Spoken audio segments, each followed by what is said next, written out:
Computer knowledge by Arun sir YouTube channel पर आप सभी का स्वागत है। और जैसा कि आप सभी लोगों को मालूम होगा कि हमारी ऐप भी प्ले स्टोर पे आ गई है, जिसका नाम है AB कंपटीशन क्लासेस। तो हमारी क्लासेस यूट्यूब के साथ साथ प्ले स्टोर पर भी अवेलेबल होंगी, इसलिए सभी लोग computer knowledge by Arun sir YouTube channel को सब्सक्राइब कर लें और प्ले स्टोर पर जाकर AB कंपटीशन क्लासेस को डाउनलोड कर लें। अब हम एक नई शुरुआत करने वाले हैं। जो फीटर की निम्मी बुक्स होती हैं उसके सबसे ज़्यादा क्वेश्चन आपके कॉम्पिटिटिव एग्ज़ाम तथा आपकी ITI फर्स्ट ईयर और सेकंड ईयर की परीक्षाओं में जो CVT का पेपर होता है यहीं से पूछे जाते हैं। इसलिए हम निम्मी के एक बुक्स को एक एक करके चैप्टर वाइज धीरे धीरे देखेंगे। यह देखिए, यह निम्मी की बुक है। आइए हम देख लेते हैं इसके इंडेक्स को कि कौन कौन से लेसन को हमें पढ़ना है। आइए एक एक करके इसे हम देखते हैं। देखिए, सबसे पहले हम जब शुरुआत करेंगे सेफ्टी की शुरुआत की जाएगी। किसकी की जाएगी? सबसे पहले हम सेफ्टी की शुरुआत करेंगे। सेफ्टी से भी आपके परीक्षाओं में 2 से 3 प्रश्न बनने ही बनने हैं। उसके बाद अगला जो हमारा टॉपिक होगा वह होगा सामान्य फिटिंग का, यानी कि बेसिक फिटिंग का। बेसिक फिटिंग में लीनियर मेजरमेंट है, खरोचनी यानी कि स्क्राइबर है, डेटम है, कैलिपर्स है, जैनी कैलिपर्स है। उसके बाद क्या है, चिन्हन पंच के प्रकार हैं, हथौड़ी है, वी ब्लॉक है, मार्किंग ऑफ टेबल है। उसके बाद हमारा बेंच वाइस है, हेक्सा फ्रेम एंड ब्लेड है, हमारा वाइस है, ट्राई स्क्वायर है, रेती यानी कि फाइल है। उसके बाद रेती के कट हैं, सिंगल कट होता है, डबल कट होता है। उसके बाद फाइल स्पेसिफिकेशन एंड ग्रेड है, यानी कि रेती की विशिष्टताएं तथा ग्रेड। उसके बाद रेती फाइल के प्रकार हैं, यानी टाइप्स ऑफ फाइल, यानी कि रेती कितने प्रकार की होती है। उसके बाद कुछ स्पेशल फाइल्स हैं, निडल फाइल हो गया। उसके बाद स्पेशल फाइल्स है रेती की पिनिंग, यानी पिनिंग ऑफ फाइल, जो धातु के चिप्स होते हैं, छोटे छोटे कण जो रिमूव होते हैं, वही जब फंस जाते हैं रेती के पार्ट में, उसी को पिनिंग ऑफ फाइल बोलते हैं। उसके बाद इसका फाइल का देखभाल रख रखाव है। उसके बाद रेती की उत्तलता है, कॉन्वेक्सिटी ऑफ फाइल, कोणों की माप है, मेजरमेंट ऑफ एंगल है। उसके बाद कोण मापन यंत्र। उसके बाद हम कॉम्बिनेशन सेट को देखेंगे। उसके बाद मापने के मानक को देखेंगे। उसके बाद सतही गेज, यानी कि जो सरफेस गेज होते हैं। उसके बाद कोल्ड चीजल, यानी कि ठंडी छेनी। इसी क्रम में जब हम आगे बढ़ेंगे तो छेनी के जो कोण होते हैं, यानी कि जो हमारी चीजल होती है, कुछ इस प्रकार से बहुत ही इम्पॉर्टेंट है, परीक्षा में पूछा जाता है। इस एंगल के बारे में, इस एंगल के बारे में, इस एंगल के बारे में, ये बहुत ही मोस्ट इम्पॉर्टेंट होते हैं। धीरे धीरे एक एक करके हम सारी बातों को जानेंगे। उसके बाद साधारण गहराई गेज है, यानी कि ऑर्डिनरी डेप्थ गेज है। छेनी को तेज करना, यानी कि शार्पनिंग ऑफ चीजल, यानी कि चीजल की धार को लगाना। उसके बाद चिन्हन माध्यम है, यानी कि मार्किंग मीडिया, जब हम मार्किंग करते हैं तो मार्किंग मीडिया की आवश्यकता भी पड़ेगी। उसके बाद हमारी सरफेस प्लेटें हैं, कोण प्लेट यानी कि एंगल प्लेट है। उसके बाद समानांतर ब्लॉक हैं। उसके बाद आ जाते हैं हम धातुओं के भौतिक और यांत्रिक गुण, यानी कि physical and mechanical property of metals को देखा जाएगा। उसके बाद हमारा पावर हेक्सा है, मेटल कटिंग सा है। उसके बाद माइक्रोमीटर में आउटसाइड माइक्रोमीटर है। इसी प्रकार से इसी क्रम में आगे बढ़ेंगे तो मीट्रिक आउटसाइड माइक्रोमीटर के अंश, यानी कि graduation of metric outside micrometer. उसके बाद बाह्य माइक्रोमीटर की बीमाओं को पढ़ना, यानी कि माइक्रोमीटर में हम रीडिंग किस प्रकार से लेते हैं, इस बात को ध्यान रखेंगे। उसके बाद आउटसाइड माइक्रोमीटर के रचनात्मक लक्षण क्या हैं। उसके बाद आंतरिक माइक्रोमीटर, यानी कि इनसाइड माइक्रोमीटर को देखेंगे। फिर डेप्थ माइक्रोमीटर और फिर डिजिटल माइक्रोमीटर को समाप्त होने के साथ अगला हमारा जो पॉइंट होगा वर्नियर कैलिपर का क्या होगा, वर्नियर कैलिपर का होगा। फिर वर्नियर कैलिपर के अंश एवं पाठ्यांक, यानी कि graduations and reading of vernier callipers को देखेंगे। उसके बाद क्या है, the British system of measurement, यानी कि ब्रिटिश सिस्टम मेजरमेंट को देखेंगे। उसके बाद इंच अंश वाले वर्नियर कैलिपर तथा माइक्रोमीटर को पढ़ना, यानी कि जो वर्नियर कैलिपर और माइक्रोमीटर में जो ब्रिटिश पद्धति का जो इस्तेमाल किया जाता है उसकी रीडिंग को कैसे ली जाती है उसको देखा जाएगा। उसके बाद है हमारा वर्नियर हाइट गेज, क्या है वर्नियर हाइट गेज देखेंगे। उसके बाद वर्नियर बेवल प्रोटेक्टर, जिसका लिस्ट काउंट कितना होता है वर्नियर बेवल प्रोटेक्टर का 5 मिनट होता है, इसके बारे में जानेंगे। उसके बाद graduation and universal bevel protector के बारे में जानेंगे। फिर reading of universal bevel protector, यानी कि यूनिवर्सल बेवल प्रोटेक्टर से रीडिंग कैसे ली जाती है उसके बारे में जानेंगे। फिर हमारा अगला आ जाएगा डायल कैलिपर। उसके बाद हमारा डिजिटल कैलिपर, जैसे ये सब सारे प्रिसीजन जो इंस्ट्रूमेंट होते हैं वह ख़त्म होंगे। उसके बाद हमारी ड्रिलिंग प्रक्रिया शुरू हो जाएगी, यानी कि ड्रिलिंग मशीन के प्रकार, उपयोग, उनके देखभाल, यानी कि drilling process of drilling machine, types, use and care. उसके बाद आगे हम बढ़ते हैं। उसके बाद हो जाएगा हमारा ड्रिल होल्डिंग डिवाइस, यानी कि ड्रिल को कैसे होल्ड करते हैं। उसके बाद जाब कार्य को पकड़ने की युक्तियाँ। उसके बाद हमारी कटिंग स्पीड क्या होती है एवं चक्कर प्रति मिनट यानी कि आरपीएम क्या होता है। उसके बाद ड्रिल के लिए फीड क्या होता है। उसके बाद विभिन्न प्रकार की जो ड्रिल मशीनें हैं, जैसे रेडियल ड्रिल मशीन हो गया, गैंग ड्रिल मशीन हो गया, मल्टीपल ड्रिल मशीन हो गया, हेड ड्रिल मशीन हो गया, इन सभी को एक एक करके हम देखेंगे। उसके बाद आ गया आपका दस्ती, टैप तथा रेंज। उसके बाद टैप ड्रिल साइज, यानी कि टीडीएस के बारे में। फिर लेटर पंच है, नंबर पंच है। उसके बाद हमारा अगला मॉड्यूल आ जाएगा 3 number seat metal. Seat metal भी बहुत ही इंपॉर्टेंट है, यहाँ से आपकी परीक्षा में निश्चित ही तौर पर कंपटीशन हो या फिर आईटीआई फर्स्ट ईयर में आपके 2 से 3 अधिकतम 4 से 5 प्रश्न भी बन सकते हैं।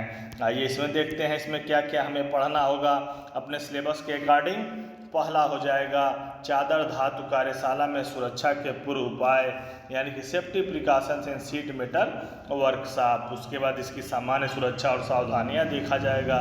उसके बाद चादर धातु संबंधित तकनीकी जो शब्द होते हैं, यानी कि important of seat metals in industries. उसके बाद चादर धातु संबंधित तकनीकी ये शब्द हो गया आपका, यानी कि technical terms in the seat metal work. उसके बाद धातु चादर कार्य में प्रयोग की जाने वाली धातुएं, यानी कि सीट मेटल में हम कौन कौन सी धातुओं का प्रयोग करते हैं। उसके बाद हैंड लीवर सीयर को देखा जाएगा। उसके बाद हमारा स्क्वायरिंग सीयर है। उसके बाद हमारा गिल्टाइन सीयर है। उसके बाद सीट मेटल टूल्स हैं, यानी कि सीट मेटल में जो जो टूल्स का इस्तेमाल करते हैं, जो जो औजार का, उसके बारे में हम जानेंगे। उसके बाद हमारा SWG है, स्टैंडर्ड वायर गेज है। उसके बाद स्टील रूल है, ट्राई स्क्वायर है। उसके बाद टिनमैन की यलगुनिया है। उसके बाद स्ट्रेट एज है, स्क्राइबर या फिर स्क्रच एवल है, टाइप्स ऑफ मार्किंग पंच है। उसके बाद इसी क्रम में आगे बढ़ेंगे तो हमें मिलेगा आपको बॉल पिन हैमर, जो कि फीटर का एक बहुत ही पसंदीदा हथौड़ा होता है। उसके बाद डिवाइडर है। उसके बाद विंग कंपास है, स्ट्रेट स्निप है, बेंट स्निप है, seat metal mallets and hammers है, सीट मेटल हैमर्स हैं। उसके बाद सोल्डरिंग आयरन है। सोल्डरिंग आयरन के बाद ट्रेमल्स हैं, जो बड़े बड़े वृत्तों की मार्किंग करनी होती है वहाँ पे हम ट्रेमल का इस्तेमाल करते हैं। उसके बाद हमारा ग्रूवर आ जाएगा, स्टेक और उनके उपयोग आ जाएंगे, तांबा कारीगर स्टेक आ जाएगा, यानी कि कॉपर स्मिथ स्टेक। उसके बाद आ जाएगा आपका बॉटम राउंड स्टेक, यानी कि यह हो गया। फिर स्टेक होल्डर्स हो गया। फिर चादर धातु सीवन है। उसके बाद लॉक्ड ग्रुप जॉइंट सीम है, स्टेक जॉइंट है, डक्टेल सीम है। उसके बाद पिट्सबर्ग लॉक है। इसी क्रम में आगे बढ़ने पर फोल्डिंग एंड ज्वाइनिंग अलाउंसेस है, edge and stiffening by ring है, रिंगिंग अलाउंस है। उसके बाद है हाथ से वक्र सतहों पर वायर किनारों को अंकित करना, फॉल्स वायरिंग है, हेमिंग है। हेमिंग टर्मिनोलॉजी बहुत ज़्यादा उपयोग होती है। हस्त प्रक्रिया द्वारा दी हैमिंग है, किनारों को कड़ा करना। शोल्डर्स है, सॉफ्ट सोल्डरिंग है। इसी क्रम में हम आगे बढ़ेंगे तो सॉफ्ट सोल्डरिंग एवं हार्ड सोल्डरिंग की प्रक्रिया, सोल्डरिंग के समय ध्यान देने योग्य घटक। उसके बाद हमारा सफल सोल्डरिंग है। उसके बाद स्वेटिंग एंड स्वेट सोल्डरन है, सोल्डरन क्रिया जोड़ है। उसके बाद डिपिंग सॉल्यूशन है, फिर हमें है सोल्डरिंग में सुरक्षा के पूर्व उपाय, फिर गालकों के प्रकार का वर्णन यानी कि फ्लक्स टाइप्स एंड इस डिस्क्रिप्शन, ब्रेजिंग में प्रयुक्त गालक तथा स्पेल्टर के प्रकार, ब्लो लैंप है। उसी क्रम में आगे बढ़ने पे हमें मिलेगी आपको धोकने वाली वहनीय हस्तभट्ठी। फिर अगला जो हमारा पॉइंट होगा रिवेट एंड रिवेटिंग का होगा, रिवेट्स ज्वाइंट का होगा, रिवेटिंग का जो अनुपात होते हैं यानी कि रिवेट्स जो प्रपोर्शन होते हैं उसके बारे में, रिवेटेड जोड़ चेन रिवेटेड में रिवेट छिद्रों के अंतराल का विन्यास होगा, जिग जैग रिवेटिंग होगा, रिवेटिंग के जोड़ों का अंतर होगा, नालिकार द्विशाखित तथा धातु वेदन रिवेटें होगा। उसके बाद ब्लाइंड रिवेट और पॉप रिवेट होगा। इसी के बाद हमारी लेजी टांग हैंड रिवेटिंग टूल्स कौन से होते हैं और काकिंग और फुलरिंग के बारे में देखेंगे। इसी के बाद अगला क्रम में हमारा आ जाएगा वेल्डिंग चैप्टर।